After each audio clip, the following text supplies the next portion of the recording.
మాతృదేవో భవ. యా కుక్షి వివరే కృత్వా స్వయం రక్షతి సర్వతః నమామి జననీం దేవీం పరా ప్రకృతి రూపిణీం కృచ్ఛేణ మహతా దేవ్యా ధారితోహం యదోదరే తత్ప్రసాదాత్ జగద్దృష్టం మాతర్నిత్యం నమోస్తుతే. పృథివ్యా యాని తీర్థాని సాగరాదీని సర్వతః వసంతి యత్ర తాం నౌమి మాతరం భూతి హేతవే. మాతృదేవో భవ పితృదేవో భవ. ఇప్పుడు మనము చాలా మంది కోరిక మేరకు శని భగవాన్ అంటే ఈ రోజు నుంచే ప్రారంభం అవుతున్నది 2026 సంవత్సరం. ఈ సంవత్సరం రోజుల్లో ప్రధానంగా ఉండేటువంటి గ్రహాలన్నిటి గురించి కూడా మనం సంవత్సర ఫలితాల్లో చెప్పుకున్నాము. కానీ కొంతమంది ఎక్కువగా శని భగవాను యొక్క దృష్టి చేత కానివ్వండి, స్థాన బలం కానివ్వండి, స్థానం బలం లేకపోవడం వల్ల కానివ్వండి, శని భగవానుడి చేత బాధింపబడేటటువంటి వారు ప్రత్యేకించి మాకు శని గ్రహ ప్రభావం ఈ 2026 సంవత్సరంలో ఏ ఏ రాశుల వారికి ఎలా ఉంటుంది చెప్పమని అడగటం జరిగిందండి. దాని గురించి కేవలం మనం ఇప్పుడు శని భగవానుని యొక్క ప్రభావం ఈ సంవత్సర కాలం పాటు 2026లో ఏ విధమైనటువంటి ప్రభావం ఉంటుంది అనేటటువంటిది వారు అడిగిన కోరిక మేరకు నాకు తెలిసినంత వరకు చాలా విపులంగా చెప్పడానికి నేను ప్రయత్నిస్తాను. ఇక్కడ ఈ సంవత్సర కాలం పాటు కూడా ఈ శని భగవానుడు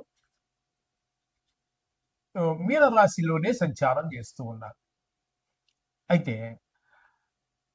ఈ శని భగవానుడు సామాన్యంగానే ఈ గోచార రీత్యా 3 జాగాల్లో 3 రాశులలో శుభ ఫలితాలు ఇస్తూ ఉంటారు. మిగతా అంతా కూడా అంటే 3 పోతే ఇక 9, 4 చూసి చూడనట్టుగా పోతూ ఉంటారు. 5 రాశుల్లో మాత్రం కొంచెం విపరీతంగా బాధిస్తారు. ఎట్లా అంటే ఆ 5 రాశులు ఏమంటే 7.5 అదే ఏళ్ళనాటి శని 3 రాశులు, జన్మరాశికి వెనక రాశి, జన్మరాశికి ముందు రాశి, ఇట్లా 3 రాశులు అయిపోయినాయి అక్కడికి. ఇక అర్ధాష్టమ అంటే 4వ స్థానంలో శని భగవానుడు సంచరించేటటువంటి కాలంలో అష్టమ అంటే 8, అర్ధాష్టమ అంటే 4. అందుచేత అర్ధాష్టమ శని ఉన్న వాళ్ళు కూడా చాలా ఇబ్బంది పెడుతూ ఉంటారు ఆయన. అలాగే అష్టమ శని, అష్టమ స్థానం అంటే ఆయుస్థానం, ఆయు కారకుడు కూడా ఈయనే. కాబట్టి అష్టమ శని అనేటటువంటిది కూడా చాలా ప్రమాదకరమైనటువంటిది, కొంచెం ఎక్కువ ఇబ్బందులు గురి చేసేటటువంటిది. కాబట్టి ఈ ఈ 5 రాశుల్లో చాలా ఎక్కువగా ఇబ్బంది పెడుతూ ఉంటారు. మిగతా 4 చూసి చూడనట్టుగా అట్లా వెళ్ళిపోతూ ఉంటుంది. మామూలుగా 3 మాత్రమే ఆయన యోగిస్తారు. అయితే ముఖ్యంగా చెప్పవలసింది ఏంటంటే చాలా మంది చెప్తున్నారు, మరి ఎంతవరకు నిజమో తెలియదు, కానీ వీటికి దృష్టులు యొక్క పని లేదు. కొన్ని విశేష దృష్టులు శని భగవానుడికి ఉన్నాయి. 3 గ్రహాలకు విశేష దృష్టి ఉన్నాయి, అందులో శని భగవానుడు ఒకడు. అయితే ఈ విశేష దృష్టులు దీనికి సంబంధం లేదు. అలాగే యోగములు కొంతమంది చెబుతున్నారు, అది ఎంతవరకు తెలియదు, కానీ నా పరిజ్ఞానం సేకరించిన మేరకు గోచారంలో యోగములు ఏర్పడవు. ఏ గ్రహంతో అయినా యుతి ఏర్పడుగాక, కానీ అక్కడ మరి వ్యక్తి అంటే మానవులకు చెప్పేటటువంటిది మరి ఏంటి దేశానికి సంబంధించి వాటి గురించి చెప్పేటటువంటి వాటి విషయాన్ని పక్కన పెట్టండి. మనం మానవులు చెప్పుకునేటటువంటి జ్యోతిష్యంలో మాత్రం యోగములు ఏర్పడవు. ఇది ఒకటి మీరు గమనించుకోండి. అంటే నా ఛానల్ అభిమానించే వారి కోసం నేను చెప్తున్నాను, దీన్ని ఏదో కాంట్రవర్సీ చేయడానికి కాదు. ఓకే, ఈ విధంగా ఉంటుందండి. ఏ గ్రహం యొక్క గోచారంలో ఫలితాలు ఇదే విధంగా ఉంటూ ఉంటాయి. అయితే ఈ వీటి నుంచి మనం తప్పించుకునే మార్గమే లేదా అంటే ఉన్నాయండి, చాలా మార్గాలు. ఇక్కడ ఈ శని త్రయోదశి అనేటటువంటిది మనకి త్రయోదశి రోజున శనివారం రోజున త్రయోదశి కనుక ఏర్పడినట్టయితే దాన్ని శని త్రయోదశి అంటారు.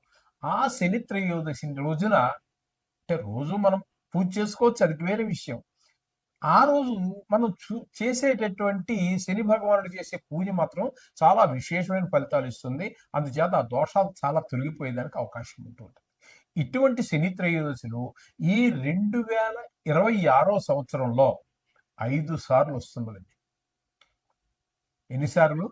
5 సార్లు శని త్రయోదశి వస్తున్నది. ఆ డేట్లు కూడా నేను చెప్తాను. మీరు రాసుకునే వాళ్ళు రాసుకోండి.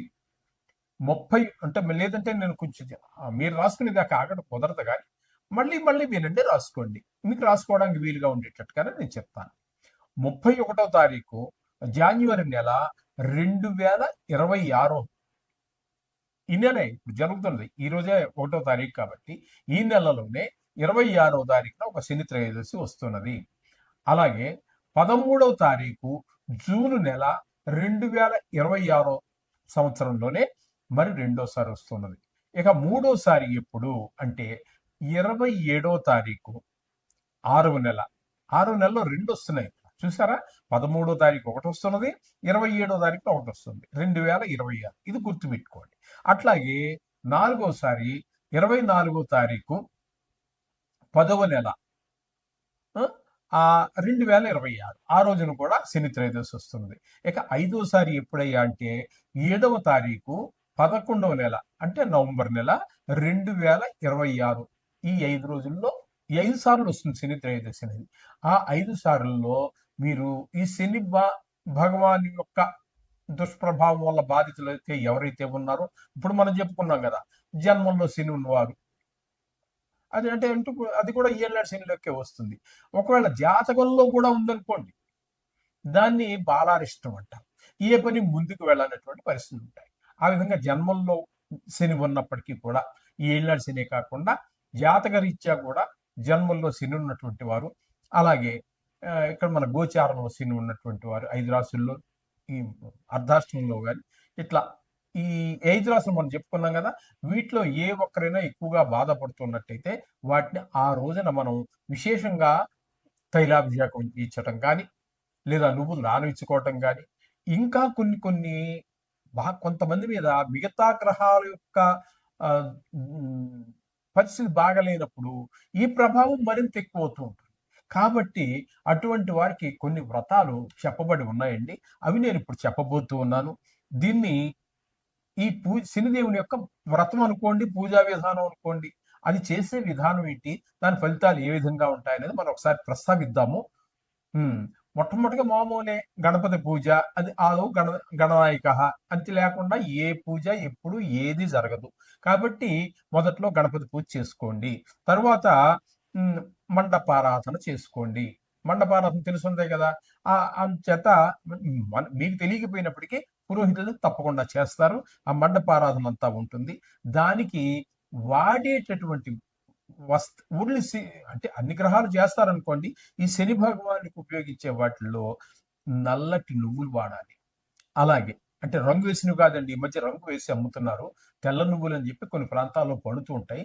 ఆ తెల్ల నువ్వులకి రంగు వేసేస్తున్నారు, హెయిర్ డై వేసుకున్నట్టుగా. అటువంటివి కాకుండా అది కొంచెము స్నఫ్ కలర్లో అంటే ముక్కుపొడి రంగులో, చింతగింజ రంగులో ఉంటూ ఉంటాయి. వాటిని మాత్రమే వాడండి. అర్థమైందండి?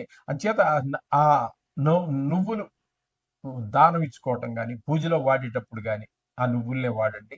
అలాగే నువ్వులు దానం ఇచ్చుకోవడం కూడా ఒక ప్రక్రియ ఉన్నది. అలాగే నువ్వులతోటే దీపం పెట్టండి. నువ్వుల నూనె ఉంటుంది, ఆ నువ్వుల నూనెతోటే దీపం పెట్టండి. అలాగే వస్త్రం, మామూలుగా అన్ని గ్రహాలకి మనం ఆయా సంబంధమైన రంగులు సంబంధించి వస్త్రం పెడుతుంటాం కదా, అక్కడ నల్ల వస్త్రం శని భగవానుడికి పెట్టండి. ఇవి ఉండండి. అయితే ఆ రోజు పూజ చేసే విధానంలో ఆరోగ్యం సహకరిస్తే పూర్తి రోజంతా ఉపవాసం ఉండండి. లేదు అంత ఆరోగ్యం సహకరించదు, బీపీ, షుగరు, థైరాయిడ్ ఇత్యాదులు రకరకాల అందరికీ ఉంటున్నాయి కాబట్టి అటువంటి వారు అల్పాహారం కూడా తీసుకోవచ్చు. అలాగే ఉపవాసం ఉన్నవాళ్ళు ఉపవాసం ఉండవచ్చు. ఏదైనా ఈ విధంగా మండపారాధన అంతా చేయాలి. చేసిన తర్వాత ఈ దానం ఇచ్చుకోవటం, హోమము, అజపము ఇవన్నీ ఉన్నాయి. ఈ విధంగా పూజ చేసుకోవటం వల్ల ఈ ప్రభావం వీళ్ళందరికీ కూడా ఇప్పుడు మనం చెప్పుకున్నటువంటి 4, 8, 7.5 అంటే 7 నాటి శని ప్రభావ దోషాలన్నీ కూడా పూర్తిగా తగ్గుతాయి. తద్వారా వచ్చే ఫలితం ఏ విధంగా ఉంటుందయ్యా అన్నట్టయితే ఆ ప్రభావం తగ్గడం ద్వారా ఆర్థికమైనటువంటి ఫైనాన్షియల్ ప్రాబ్లమ్స్ ఉంటే సాల్వ్ అవుతాయి, ఆర్థిక ఇబ్బందులు తొలగిపోతాయి, ఉద్యోగ విషయంలో ఇబ్బందులుంటే అవి పోతాయి, వ్యాపార విషయంలో ఇబ్బందులుంటే అవి పోతాయి, వ్యవసాయం చేసే వాళ్ళకు కూడా చాలా ఉన్నాయి ప్రాబ్లమ్స్, అటువంటి వారి సమస్యలు కూడా చాలా తొలగిపోతాయి. అలాగే ఇప్పుడు మనం పై చెప్పుకున్న వాటిలో ఆ దోషం పోవడం ద్వారా మంచి పురోగతి సాధించగలుగుతారు, ఉద్యోగం కావచ్చు, వ్యాపారం కావచ్చు, వ్యవసాయం కావచ్చు. ఇక కోర్టు వ్యవహారాలు ఏవో పీకుతూ ఉంటాయి చూసారా, అటువంటి వారికి కూడా ఈ శని యొక్క ఈ వ్రతం చేసుకోవటం ద్వారా, ఈ పూజ చేయటం ద్వారా ఆ కోర్టు వ్యవహారాల్లో మనకి జయం కలుగుతుంది, ఉపశమనం కలుగుతుంది. ఇక కొంతమందికి ఆరోగ్యం బాగుండదు, అష్టమస్థితి ఉందనుకోండి, అది ఆయుస్థానం, ఆయుష్కారకుడు, అది వాళ్ళకి కొంచెం ప్రాణభయం ఉండేటువంటి అవకాశం ఉంటుంది, అటువంటి వాళ్ళకి అనారోగ్యాలు వచ్చే అవకాశం ఉంటుంది, వాళ్ళందరికీ కూడా ఆరోగ్యం బాగుండేటటువంటి ఉంటుంది, దీర్ఘాయుష్ వస్తుంది. అలాగే చతుర్థ స్థానం అనేటప్పటికి అర్ధాష్టమ శని అంటున్నాం, అది 4వ స్థానాన్ని మనం సుఖస్థానంగా చెప్పుకుంటున్నాం, ఆ సుఖాలన్నిటికీ దూరం అయిపోతూ ఉంటాడు. కాబట్టి ఈ పూజ చేయటం ద్వారా ఆ శని భగవానుడు శాంతించడం ద్వారా మనం అన్ని సుఖాలు పొందగలుగుతాం. ఇన్ని ప్రయోజనాలు ఈ ఈ శని భగవాను యొక్క వ్రతం ద్వారా మనకు సంక్రమిస్తాయి. ఇది అందరూ గుర్తుపెట్టుకోండి, 1-4 సార్లు వినండి. ఇది ఖచ్చితంగా చెప్తున్నాను, ఇంతవరకు ఎవరు చెప్పి ఉండకపోవచ్చు, తెలియదని కాదండి, ప్రత్యేకించి శని గురించి చెప్తున్నాం కాబట్టి నేను చెప్తున్నాను. ఇది చాలా ఇంపార్టెంట్గా మీరు తీసుకుంటారని నా భావన, ముఖ్యమైనదిగా, చాలా ముఖ్యమైనటువంటి విషయంగా మీరు తీసుకుంటారని నా భావన. ఇకపోతే ఇందులోనే ఈ సంవత్సర కాలంలో అంత ఇలాగే ఉంటుందా అంటే కొన్ని మార్పులు చేర్పులు ఉండొచ్చు. వక్రగతి, రిట్రాగ్రేషన్ అంటాం మనం ఇంగ్లీష్లో, దీన్ని వక్రగతి కూడా కొంత నడుస్తోంది ఈ సంవత్సర కాలంలో. అదేంటంటే ఎప్పుడంటే 2026లో 7వ నెలలో, అంటే జూలై నెలలో ప్రారంభం, 26వ తారీఖున ప్రారంభమయ్యి 10వ తారీఖు 12వ నెల డిసెంబర్ 26 వరకు కూడా వక్రగతిలో, అంటే సుమారుగా 137, 138 రోజుల పాటు అక్కడ సంచారం చేస్తున్నారు. అయితే ఈయన ఇక్కడి నుంచి మళ్ళీ వెనక్కి వెళ్ళే ప్రసక్తి లేదు, ఆయన అక్కడే ఉంటారు, శని భగవానుడు అదే మీనంలో ఉంటారు, కానీ ఫలితాన్ని మాత్రం వెనక స్థాన ఫలితాన్ని ఇస్తారు. ఇది గమనించుకోండి. ఓకే, ఇది అందరూ గుర్తుపెట్టు. మిథున రాశి వారికి శని భగవానుడు 2026 సంవత్సరంలో, ఈ సంవత్సరం అంతా ఏ విధమైనటువంటి ఫలితాలు ఇవ్వబోతున్నారు అనేది మనం సశాస్త్రీయమైన పద్ధతిలో తెలుసుకునే ప్రయత్నం చేద్దాము. ఇందులో నా యొక్క సొంత కవిత్వం కానీ, నా కల్పనలు కానీ, నాది అంటూ ఏమీ ఉండదని, శాస్త్రం ఎంతవరకు చెబుతున్నదో అంతే చెప్పడం జరుగుతుంది. మీకు ఇందులో ఏదో మీరు వాళ్ళ గురించి చెప్తాను, లేకపోతే కోటీశ్వరుడు అయిపోతావు, స్త్రీలు, ఇవన్నీ నేను చెప్పనండి. అది ఎందుకంటే శాస్త్రంలో ఉంటే చెప్తాను, శాస్త్రంలో లేవు కాబట్టి శాస్త్రంలో ఎంతవరకు ఉందో అంతవరకు నేను చెప్తాను. ఎవరినో ఏదో చెప్పి వాళ్ళని సంతోష పెట్టాల్సిన పని లేదు, అలాగని చెప్పేసి వాళ్ళని భయభ్రాంతులకు గురి చేసేటటువంటి అవకాశం కూడా, అవసరం కూడా నాకు లేదు. ఇది గమనించుకోండి. శాస్త్రం వరకు కావాలి అనుకుంటే మా ఛానల్ మీరు తప్పకుండా చూడండి, వీక్షించండి, ఫాలో అవ్వండి. ఓకే, ఇప్పుడు మిథున రాశి వారికి కనుక తీసుకున్నట్టయితే శని భగవానుడు దశమ స్థానంలో సంచారం చేస్తున్నాడు. దశమ స్థానంలో శని భగవాన్ యొక్క సంచారం తీసుకున్నట్టయితే ఏ విధమైన ఫలితాలు వస్తాయి అనేది శాస్త్రకారులు చెప్పినటువంటిది. వ్యాకులం శోక సంతాప పాపం ఉద్యోగ విఘ్నకం కృష్యాది సర్వ విఘ్నంచ దశమస్తే భవేచ్ఛను. దశమస్తే అంటే 10వ స్థానంలో కనుక ఆయన ఉన్నట్టయితే, శని భగవానుడు ఉన్నట్టయితే ఇచ్చేటటువంటి ఫలితాలు ఏంటంటే అవి విచారం, వివిధ రూపాలైనటువంటి కష్టాలు సంభవిస్తూ ఉంటాయి, పాపకార్యాలు చేయటము, చేసే వృత్తిల్లో అనేక రకాలైనటువంటి చిక్కులు, ఆ వ్యాపారం ముందుకు వెళ్ళకపోవడమే కాకుండా దానికి ఎవరో అడ్డు తగలటం, ఏవో పనిష్మెంట్లు, అది ఇందులో కలిసిందని, అది మనం చేసి ఉండవు, కానీ మనం ఎక్కడ సరుకున్నామో అక్కడే జరిగి ఉండవచ్చు, అటువంటివి ఏవో అలా ఉండొచ్చు. వ్యాపారం అయితే వ్యాపారం, వ్యవసాయం అయితే వ్యవసాయం, ఏ విషయం అయితే ప్రతి వారు ఏదో వృత్తి చేస్తూనే బతుకుతారు కదండి. ఆ వృత్తి చేసేటటువంటి వృత్తి ఏ వృత్తైనా కావచ్చు గాక, ఆ వృత్తిలో అనేక రకాలైనటువంటి ఇబ్బందులు కలగజేస్తూ ఉంటారు. అన్ని వ్యతిరేక ఫలితాలు కలుగుతూ ఉంటాయి. ఈ విధమైన ఫలితాలన్నీ కూడా ఆ శని భగవానుడు ఈ మిథున రాశి వారికి సంక్రమింపజేస్తూ ఉన్నారు. అయితే ఇక్కడ మధ్యలో ఏమవుతుంది అంటే కష్టాలు కష్టాలుగానే ఉంటాయి కానీ చిన్న మార్పు ఉంది. ఆయన ఏంటంటే 26వ తారీఖు జూలై నెల 2026 నుంచి ఒక 10వ తారీఖు డిసెంబర్ నెల 2026 వరకు 137 రోజుల పాటు వక్రగతిలో ఉంటారు. అంటే ఆయన అక్కడి నుంచి కదలడు. కానీ ఇచ్చే ఫలితాన్ని మాత్రం భాగ్యస్థాన ఫలితాన్ని అంటే 9వ స్థాన ఫలితాన్ని ఇస్తూ ఉంటారు. అక్కడికి వచ్చేటప్పటికి అవి కూడా అనుకూలమైన ఫలితాలు కాదు. కాబట్టి మొత్తం మీద శని భగవానుడు ఈ మిథున రాశి వారికి సంవత్సరం అంతా వ్యతిరేక ఫలితాలు ఇస్తూ ఉన్నారు. అంటే ఆ కష్టాల్లో మార్పులు ఉంటాయన్నమాట. ఆయన వక్రగతి ద్వారా రావటం ద్వారా కష్టాల్లో వేరే రకమైన కష్టాలు వస్తాయి. అంతే తప్పితే ఆయన అయితే శుభ ఫలితాలు అయితే ఇవ్వజాలరు. ఇది గమనించుకోండి. ఇప్పుడు ఇందాక మనం పైన చెప్పుకున్నటువంటి ఆ వ్రతాలు అయితే ఉన్నాయో, అభిషేకాలు అయితే ఉన్నాయో, వాటినన్నిటినీ మీరు సద్వినియోగపరచుకోండి. ఇక మనం ప్రతినిత్యము చెప్పుకునేటటువంటి నవగ్రహ శ్లోకాలు రోజు చదువుకుంటున్నారు కదా. నేను 2.5 సంవత్సరాలు చెప్తూనే ఉన్నాను. అందుచేత మీకు అందరికీ నోటికి వచ్చేసే ఉంటాయి. అవి కూడా చేసుకోండి.